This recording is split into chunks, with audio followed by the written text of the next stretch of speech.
猴子捞月亮，任梦辰图，教育科学出版社。在一座山上住着一群猴子。一天晚上，月亮又圆又亮，猴子们都下山来玩。他们蹦蹦跳跳，东瞧瞧，西看看，玩得很快乐。跑在最前面的小猴子看见一口水井，他趴在井沿上朝里一看，咦，井里有一个又圆又亮的月亮。小猴子吓得撒腿就跑，一边跑一边大声叫喊：不好了，不好了，月亮掉在井里了！大猴子听见了，连忙跑过来，朝井里一看，真的，井里真的有一个又圆又亮的月亮。大猴子也吓得大叫起来：不好了，不好了，月亮掉在井里了！老猴子听见了，也连忙跑来，朝井里一看，月亮果然在井里。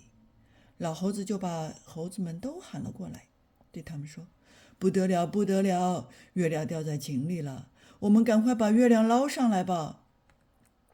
小猴子说：我们爬到大树上去，一个接一个倒挂下来，一直挂到井里，就可以把月亮捞上来了。大家说这个主意不错，都爬上了大树。老猴子用两只脚紧紧勾住了树枝，倒挂下来。大猴子从老猴子身上爬下去，用两只脚勾住老猴子的手。就这样，一个猴子接一个猴子，一直倒挂到井里。最后一个是小猴子，只听他在井里喊：行了行了，够得着了！哎呀，不好，月亮被我抓破了！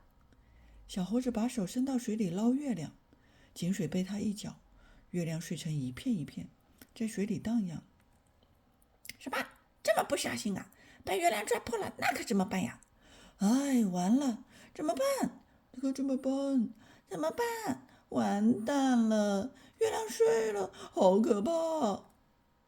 一会儿，井水慢慢平静了，又出现了又圆又亮的月亮。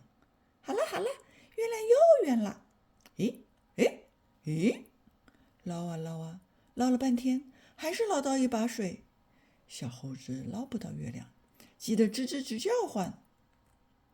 小猴子这么一叫唤，上边的猴子也都叫了起来。我的脚酸了，挂不住了，我的手好疼，不行了不行了，哎呦呦，脑袋充血！